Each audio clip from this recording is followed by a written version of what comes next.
no Evangelho. E o que você acha do Henri Cristo? Marcos, eu acho uma figura cômica. Me diverte. Me diverte demais, É o eu adoro cômico ele. da televisão Eu brasileira. adoro ele, morro de rir dele. Quando é eu muito vejo o engraçado. Henri Cristo aí em qualquer programa, eu paro para ver, porque é diversão na certa ou o seu dinheiro de volta. Pois é, Quando ele começa a falar das culminâncias do reino, meu pai. ele é um Henri Sobel. O pessoal se esqueceu Ele é pelo pé. Eu fiquei com dó ele dele, é um Henri tadinho. Sobel hippie surtado em parte. Porque a malandragem É dele total, é você vê na cara dele, extraordinariamente você grande. vê Ele é um que- grande gozador. Muito, muito É legal. um gozador de primeira. É aquela figura. Eu acompanho esse cara desde a década de 70. Ele começou em Curitiba, mas logo depois dele ter começado em Curitiba, aí por 75 mais ou menos, ele passou um tempão em Manaus. Uma praça lá acampado, ele e aquelas concubinas, as eunucas dele, eu sei lá o que é aquilo ali, as sacerdotisas. As castradas. É. E eu tive alguns E só tem encontros. mulherão, não tem mulher feia lá, ele não deixa não. As Ele- mocré ele vai dando jeito. É, ele vai botando para um convento bem distante dele, né? Então, e aí ele, interessante é que ele chegou junto com outro cara, sério, parecido com ele, mas não tinha nada a ver com ele. Era um desses exóticos cristãos radicais que romperam com todo o sistema e que provavelmente tenha sido alguém egresso do movimento hippie que teve uma conversão muito forte. E ele já era um homem aí dos seus 50 anos e tinha 3 filhas, naquele estilo de Atos, filhas de Filipe, filhas virgens que profetizavam. Ele usava uma barba branca, um cabelo branco, precocemente branco, as filhas muito louras, a esposa dele, uma senhora assim, com uma carinha de santa. E ficava o Henri numa praça, fazendo o quê? o Henri. E ele, né? Fazendo uma bagunça do lado de cá, e esses outros em silêncio, numa outra praça do outro lado, sem falar nada, de joelhos com a cara no chão. Eu nunca os vi pregar. Eram americanos, 74, 75, lá em Manaus, ao lado do Teatro Amazonas. Eles chegavam lá, se ajoelhavam de manhã cedo, botavam a cara no chão e oravam. Quando alguém levantava para descansar a perna, outros continuavam de joelhos e se alternavam em grupos ali, a família inteira orando o dia inteiro. Aquilo me impressionou profundamente. Gente que andava com Henri. Não tinha nada a ver. tá. Era o Era Henri de outra- um lado, Aham, com o gabelão, com o mesmo estereótipo, fazendo palhaçada. E pregando as loucuras dele. E essa família. Calada de americanos com cara daqueles hippies. Você como nunca se quis chegar perto deles? Ah, eu fui lá algumas vezes, eles só sorriam. Sorriam e diziam, Deus te abençoe, Deus te abençoe. Coisa, Aí, que mistério. eles ficaram lá, não sei, 1 mês ou 2 de joelhos intercedendo. Que estranho. E não tinham nenhuma obrigação de gritar na praça, de falar coisa alguma. Chorar. Chorar. Vestiam uns roupões, pareciam uns anjos que tinham descido do céu. Que mistérios são esses, né? E Interessante. ficaram lá de joelhos um tempão orando. E se te impressionaram é porque você viu algo de Deus. Não, eu ali. senti. Olha, uma pessoa que tem a coragem de ficar 1 ou 2 meses sem dizer uma palavra, sem vender um peixe, sem puxar uma brasa para sua sardinha, sem dizer seu nome, sem coisa alguma, que você pergunta, ele só diz, Deus te abençoe. A nossa oração é para que o Senhor Jesus abençoe este lugar, essa cidade, este país. E não diz nada, gera uma impressão poderosa dentro de você. Porque é um cara que está para além da necessidade de explicar qualquer coisa. Ele crê tanto em Deus que ele não precisa te avisar o que ele está confabulando com o Senhor, nem o que ele espera. São mentes à antiga, são criaturas salvas do demônio do marketing. São pessoas do secreto mesmo de Deus, livres dessas influências perniciosas e necessidade de terem um ministério que fale de si mesmo. E que se defenda. Né? Ou que se explique.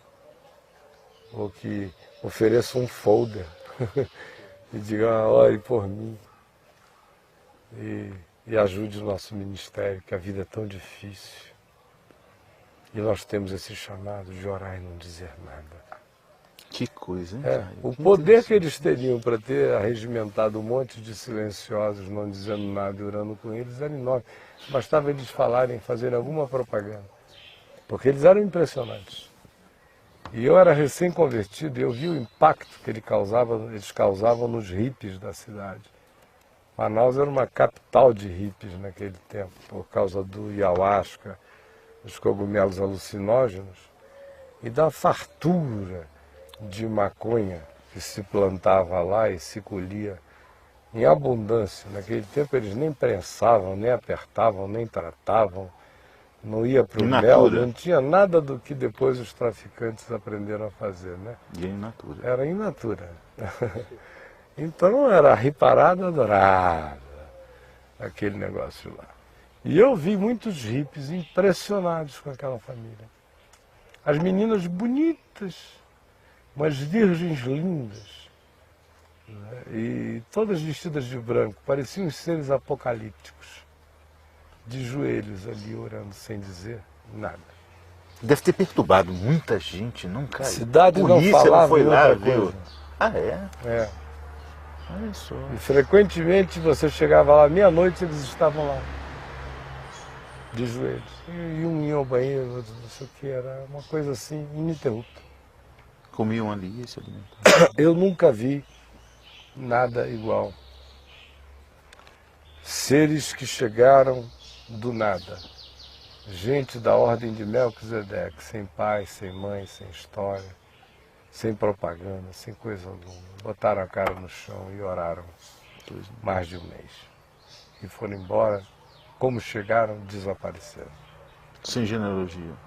Sem nada, sem dizer, não se esqueçam de nós. Ou não se esqueça da nossa igreja. É. O nome dela é tal, fica na rua tal, o endereço está aqui, ó. Eles foram para outro lugar da terra, não sei onde. Gente querida, nós chegamos ao final, já me deram ali. Daqueles hippies. Você nunca quis chegar perto deles? Eu fui lá algumas vezes, eles só sorriam. Sorriam e diziam, Deus te abençoe, Deus te abençoe. Aí, eles ficaram lá, não sei, um mês ou dois de joelhos intercedendo. E não tinham nenhuma obrigação de gritar na praça, de falar coisa alguma. Chorar. Vestiam uns roupões, pareciam uns anjos que tinham descido do céu. Que mistérios são esses, né? Interessante. E ficaram lá de joelhos um tempão orando. E se te impressionaram é porque você viu algo de Deus. Não, eu ali. senti... Olha, uma pessoa que tem a coragem de ficar 1 ou 2 meses sem dizer uma palavra, sem vender um peixe, sem puxar uma brasa para sua sardinha, sem dizer seu nome, sem coisa alguma, que você pergunta, ele só diz, Deus te abençoe. A nossa oração é para que o Senhor Jesus abençoe este lugar, essa cidade, este país.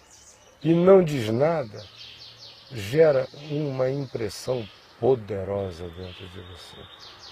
Louras, a esposa dele, uma senhora assim, com uma carinha de santa, e ficava um INRI numa praça, fazendo o INRI, e ele, fazendo uma bagunça do lado de cá, e esses outros em silêncio, numa outra praça do outro lado, sem falar nada, de joelhos com a cara no chão. Eu nunca os vi pregar. Eram americanos, 74, 75, lá em Manaus, ao lado do Teatro Amazonas. Eles chegavam lá, se ajoelhavam de manhã cedo, botavam a cara no chão e oravam. Quando alguém levantava para descansar a perna, outros continuavam de joelhos e se alternavam em grupos ali, a família inteira orando o dia inteiro. Aquilo me impressionou profundamente. Gente que andava com ri. Não tinha nada a ver. Tá. Era o INRI de um lado, com gabelão, com o mesmo estereótipo, fazendo palhaçada. E pregando as loucuras dele. E essa família? Calada de americanos com cara em Manaus. Uma praça lá acampado, ele e aquelas concubinas, as eunucas dele, eu sei lá o que é aquilo ali, as sacerdotisas. As castradas. E eu tive alguns E só tem encontros. mulherão, não tem mulher feia lá, ele não deixa nós. O Mocré, ele vai dando jeito. Ele vai botando para um convento bem distante dele, né? Então, e aí ele, interessante é que ele chegou junto com outro cara, sério, parecido com ele, mas não tinha nada a ver com ele. Era um desses exóticos cristãos radicais que romperam com todo o sistema e que provavelmente tenha sido alguém egresso do movimento hippie que teve uma conversão muito forte. E ele já era um homem aí dos seus 50 anos e tinha 3 filhas, naquele estilo de Atos, filhas de Filipe, filhas virgens que profetizavam. Ele usava uma barba branca, um cabelo branco, precocemente branco, as filhas muito loucas, no Evangelho. E o que você acha do Henrique Cristo? Marcos, eu acho uma figura cômica. Me diverte. Me diverte demais, É o eu maior adoro cômico ele. da televisão Eu brasileira. adoro ele, morro de rir dele. Quando é eu muito vejo o engraçado. Henrique Cristo aí em qualquer programa, eu paro para ver, porque é diversão na certa ou o seu dinheiro de volta. Pois é, Quando ele começa a falar das culminâncias do reino, meu pai. ele é um Henry Sobel. O pessoal se esqueceu Ele pegou é no um- pé. Eu fiquei com dó Ele dele, é um Henry tadinho. Sobel hippie surtado em parte. Porque a malandragem É dele total, é você vê na cara dele, extraordinariamente você grande. vê Ele é um que- grande gozador. Muito, muito É legal. um gozador de primeira. É aquela figura. Eu acompanho esse cara desde a década de 70. Ele começou em Curitiba, mas logo depois dele ter começado em Curitiba, aí por 75 mais ou menos, ele passou um tempo, porque é um cara que está para além da necessidade de explicar qualquer coisa. Ele crê tanto em Deus que ele não precisa te avisar o que ele está confabulando com o Senhor, nem o que ele espera. São mentes à antiga, são criaturas salvas do demônio do marketing. São pessoas do secreto mesmo de Deus, livres dessas influências perniciosas e da necessidade de terem um ministério que fale de si mesmo. E que se defenda. Né? Ou que se explique, ou que ofereça um folder e diga, ore por mim e ajude o nosso ministério, que a vida é tão difícil. E nós temos esse chamado de orar e não dizer nada. Que coisa, hein? O poder que eles teriam para ter arregimentado um monte de silenciosos, não dizendo nada e orando com eles,